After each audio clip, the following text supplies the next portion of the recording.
Hello, welcome to study circle. अगर आप BPSC teaching recruitment exam की तैयारी कर रहे हैं तो आप एससीईआरटी के इम्पोर्टेंस को जानते हैं।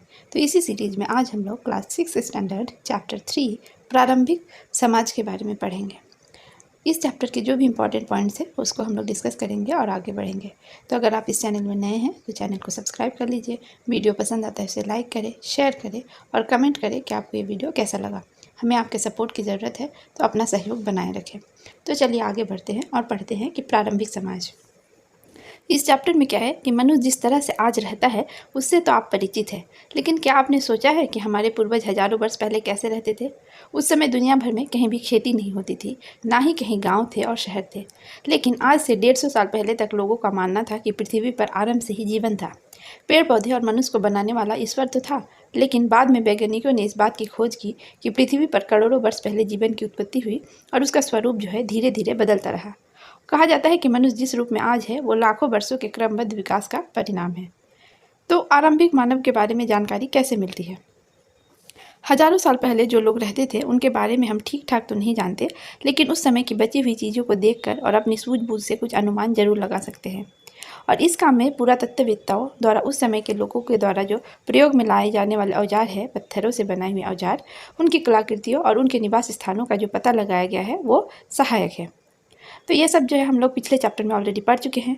तो उस समय के लोगों के जीवन शैली को जानने के लिए आज भी उसी माहौल में रह रहे शिकारी समाज के लोगों का विद्वानों ने अध्ययन किया और आज भी दुनिया के कई जगहों में शिकारी समाज के लोग रहते हैं। भारत में केरल, आंध्र प्रदेश और मध्य प्रदेश और झारखंड आदि प्रदेशों में भी ऐसे लोग रहते हैं। भारत में आरंभिक मानव कहाँ रहते थे?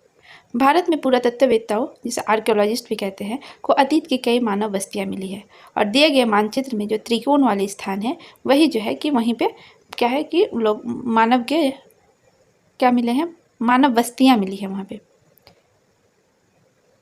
तो ये यहाँ पे जो है ये मानचित्र इतना क्लियर नहीं है, लेकिन मैं आपको बताऊंगी कि कहाँ कहाँ पे मानव बस्तियां मिली है। इन सभी स्थलों से क्या शिकारी मानव के भी कई निशान मिले हैं, जैसे कि पत्थर के औजार, गुफाओं पर बने चित्र, जानवर और लोगों की हड्डियां। गुफा ही तो क्या था कि गुफा ही उनका बसेरा था। और यहाँ पे देखिए कौन कौन से स्थान इंपॉर्टेंट है कि मध्य प्रदेश का जो है भीमबेटका, बुढ़नी, पंचमढ़ी, भेड़ाघाट और महेश्वर उन स्थलों के उदाहरण है जहाँ पर क्या मिला है कि शिकारी मानव या फिर मानव बस्तियों के उदाहरण मिले हैं। कई पुरास्थल नदियों और झीलों के किनारे भी पाए गए हैं। आरंभिक मानव की जीवन शैली क्या थी कि दुनिया में जगह जगह से लोग जंगलों में 20-30 लोगों के छोटे छोटे झुंड में रहा करते थे। जंगल में हिरन, भैंसा, शेर, खरगोश आदि जानवरों को इकट्ठा करते थे। नदियों एवं तालाबों में जो है मछली पकड़ते थे। मधुमक्खी के छत्तों से शहद भी इकट्ठा करते थे और ये जंगली पेड़ों के फल तोड़ लाते। पौधों की मीठी जड़ें जो है कंदमूल, आलू, शकरकंद जैसे को खोद लाते और जंगलों में अपने आप उगे जंगली अनाज को काट लाते।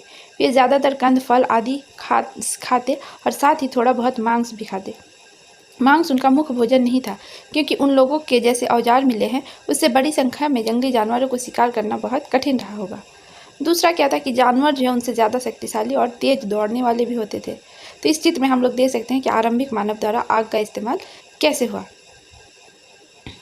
और दूसरा यहाँ पे एक चित्र है कि आरंभिक मानव का जीवन कैसा था। तो यहाँ आप देख सकते हैं कि यहाँ पे कुछ लोग क्या है कि कोई शिकार को खा रहा है किस तरह से, या फिर उसको काट रहा है।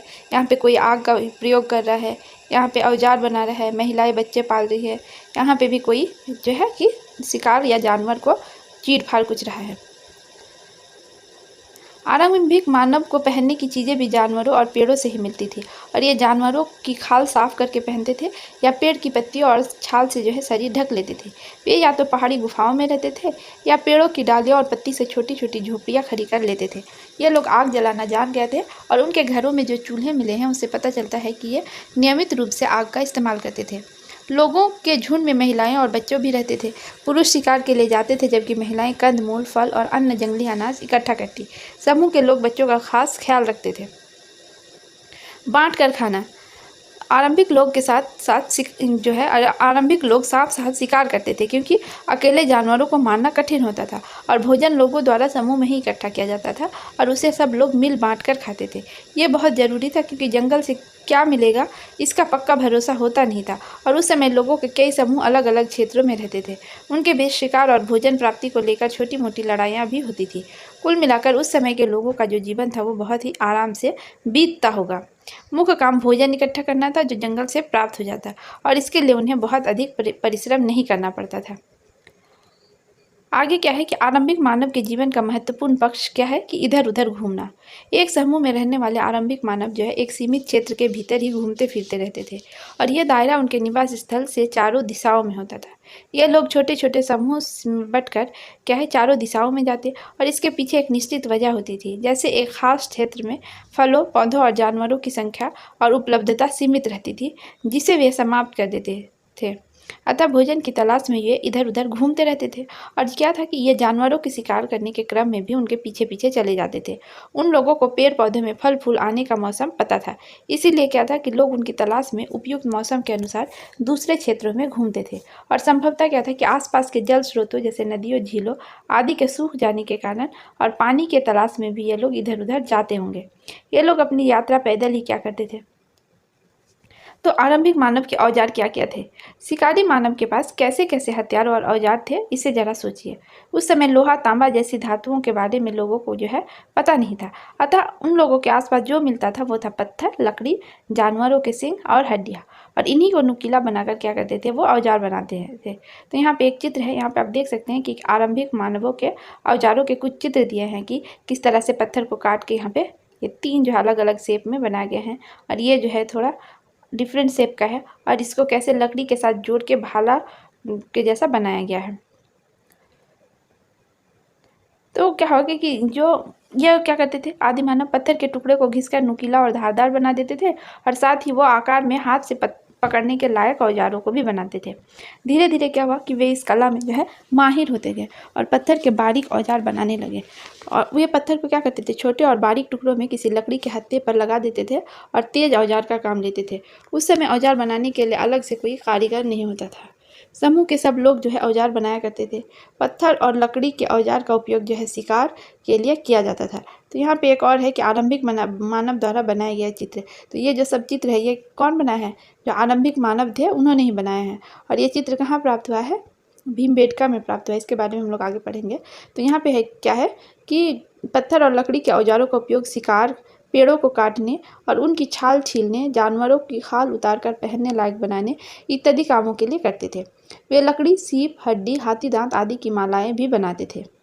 तो चित्र और नाच, चित्र में हम लोग देख रहे थे कि कुछ लोग नाच रहे थे। तो इसमें क्या है कि शिकारी लोग गुफा के अंदर दीवारों पर रंगीन चित्र भी बनाया करते थे और ये रंगीन पत्थरों को घिस कर रंग तैयार करते थे।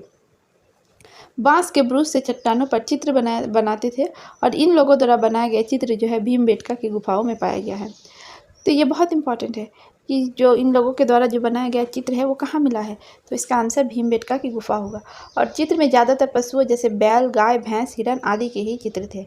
चित्रों को बनाने के अलावा उनके जीवन में एक और महत्वपूर्ण चीज़ थी, वो था नाच, और ये सब मिलकर देर तक नाचते थे। यहाँ पे एक बहुत इंपॉर्टेंट फैक्ट है कि पैसरा का सूक्ष्म निरीक्षण।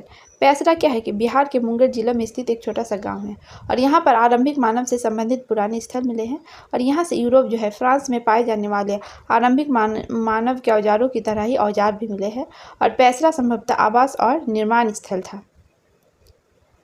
आगे क्या है कि नाम और तिथियाँ। तो इस यहाँ पे 2 चित्र दिए हुए हैं कि नव पाषाणकालीन हड्डी के औजार किस तरह बनाए जाते थे और नव पाषाणकालीन पत्थर के औजार किस तरह होते थे। जिस काल के मानव के बारे में हमने ऊपर पढ़ा है उनके जीवन में क्या है कि पत्थरों का स्थान सबसे महत्वपूर्ण था और क्या आपने देखा कि पत्थर की गुफा, उसके औजार उसी के आभूषण का प्रयोग करते थे। अतः इस काल को पुरातत्वविदों ने पाषाण काल का नाम दिया था। तो मध्य पाषाण और नव पाषाण काल के औजार किस तरह होते थे, यहाँ पे एक पूरा जो है एक चार्ट टाइप का बना के दे दिया गया है कि किस तरह से पहले 1 से लेकर कितना 85 प्रकार के औजारों का यहाँ पे चित्र दिया हुआ है। तो औजार बनाने के तरीकों में और जीवन शैली में आए परिवर्तनों के जो प्रमाण मिले हैं क्या है, उस आधार पर पाषाण काल को हम लोग 3 भागों में विभाजित करते हैं। आरंभिक चरण को पूरा पाषाण काल, जो कि लगभग 20 साल पहले 14,000 साल पहले तक क्या है के चरण को हम लोग क्या कहते हैं, आरंभिक चरण को पूरा पाषाण काल कहते हैं। टाइम पीरियड क्या है, 20 लाख साल से लेकर 14,000 साल तक का टाइम पीरियड है। और इस समय क्या थे, लोग शिकार और भोजन संग्रह के रूप में अपना जीवन व्यतीत करते थे। शिकार और भोजन संग्रह को इंग्लिश में हंटिंग गैदरिंग कहते हैं। आग का आविष्कार एवं स्थायी आवास जो है इसी काल में होना शुरू हो गया था। मध्य पाषाण काल, तो इस काल में क्या हुआ कि पर्यावरणीय बदलाव आए और वातावरण में गर्मी बढ़ी, जिसके कारण गेहूं, जौ, मड़ुआ जैसे अनाज स्वयं उगाए तथा कई क्षेत्रों में घास वाले मैदान बनने लगे। घास पर आश्रित शाकाहारी जानवरों की वजह से क्या इसकी संख्या बढ़ने लगी और इस समय लोगों द्वारा पत्थर के और अच्छे औजार बनाए गए, जिसे लकड़ी पर लगाकर इस्तेमाल किया जाने लगा। और इन परिवर्तनों के आधार पर इस काल को मध्य पाषाण काल कहा गया। तो लगभग 14,000 से लेकर 8,000 साल पहले तक क्या था कि ये मध्य पाषाण काल जो है वो उसका टाइम पीरियड है। पाषाण काल का जो अंतिम चरण है वो नव पाषाण युग के नाम से भी जाना जाता है। इस युग में मानव के जीवन, उसके रहन सहन तथा कला कौशल में बड़ा बदलाव आया। तो इसके बारे में जो है हम लोग आगे बढ़ेंगे इसके डिटेल्स में। तो नव पाषाण काल का जो टाइम पीरियड वो क्या है कि 8,000 साल से लेकर 3,000 साल तक का टाइम पीरियड जो है उसे नव पाषाण काल हम लोग कहते हैं। तो इस चैप्टर के जो MCQ क्वेश्चन है उसको सॉल्व करते हैं कि भारतीय उपमहाद्वीप में आरंभिक मानव के निशान किस राज्य से सबसे अधिक मिला है। तो इसका आंसर होगा मध्य प्रदेश। और प्रारंभिक औजार जो है निम्न अधिकांशतः किस चीज़ से बने होते थे, तो किस चीज़ से बने होते थे, पत्थर से। आरंभिक मानव बस्तियों से जुड़ा पैसरा नामक स्थान बिहार के किस जिले में अवस्थित है, तो ये मुंगेर हो जाएगा। और पाषाण काल को कितने भागों में बांटा गया है, तो 3 भागों में बांटा गया है। यहाँ पे कुछ फिल इन द ब्लैंक्स है, उसको भरते हैं कि भीमबेटका कहाँ है, तो मध्य प्रदेश राज्य में है। और आरंभिक मानव का मुख्य बसेरा क्या है, तो गुफा था। और पाषाण काल के लोग जो है मनोरंजन के लिए चित्र और क्या करते थे, नाच करते थे, वो लोग नाचते थे। और कितना साल पहले दुनिया की जलवायु गर्म होने लगी थी, तो लगभग कितना, यहाँ पे हम लोग पढ़े टाइम पीरियड कि 14,000 साल पहले जो है क्या हुआ था कि जलवायु जो है दुनिया का वो गर्म होने लगा था। तो ये जो चैप्टर है वो यहीं पे समाप्त हो रहा है। अगर आपको वीडियो पसंद आता है तो इसे लाइक करें, शेयर करें और चैनल को सब्सक्राइब करना ना भूलिए। हमें आपके सहयोग की ज़रूरत है, हमें सपोर्ट करें। वीडियो देखने के लिए आपका बहुत बहुत धन्यवाद।